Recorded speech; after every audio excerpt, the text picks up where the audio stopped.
We want you to buy our beans because we feel we have a better product.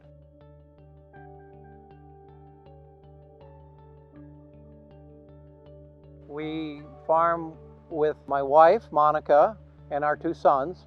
They both went to South Dakota State. One has a civil engineering degree, the other one has a construction engineering degree. They both said they were never going to farm, and now they're back farming. And it's good. I'm glad to have them back. It's nice to pass something on to somebody that's interested in doing it. So it looks like our operation will continue for another few decades. My great-grandfather came to this country in 1881 and homesteaded south of here. And I actually was able to buy that piece of property from my cousin in an auction. So now I have the same land that my great-grandfather started.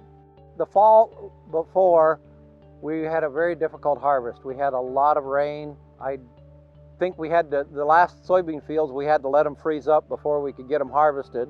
Our yields weren't that good last year. We had problems with white mold. We had lots of different issues. It wasn't that we didn't have enough rain. I think we had too much rain.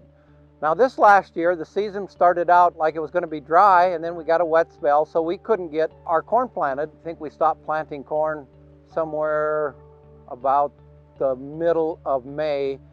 But prior to that, any field that dried up that we were going to plant the soybeans, we stopped planting corn and planted soybeans. So we were switching the planter back and forth a lot. Beans went in relatively good, and then it just kept continually getting drier. We planted until the deadline basically, which was June 10th, and then we quit planting soybeans. We ended up planting a half of our soybeans that we normally plant. I'm very fortunate. I have two sons that are very technologically advanced. They both know how to write programs for variable rate seeding, for variable rate fertilizing. The one son writes all the programs for us, and they feed that into the computer, so it knew everything that happened on this field up to harvest. They use their education. I didn't want an office job. I'd rather be outside working on a farm and be back on the farm. When I was a little kid, you'd hop in the tractor and you'd look down to the end of the field, you'd point at something and you'd drive straight towards it.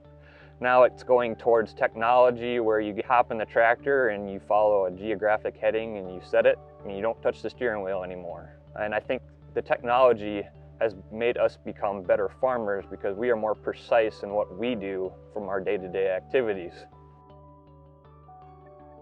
The technological advances that I've seen from when I started driving a tractor, there was no auto steer, and now everything is, there's a lot of automation to it. A lot of technology goes into it. Going forward, there's only room for advancement in that. And different biotech traits that go into the corn and soybeans. I think soybeans have a huge potential for a huge leap here in the next decade. Those are some of the big things that have already come through in the last 10 years, and I think only have room for greater improvement.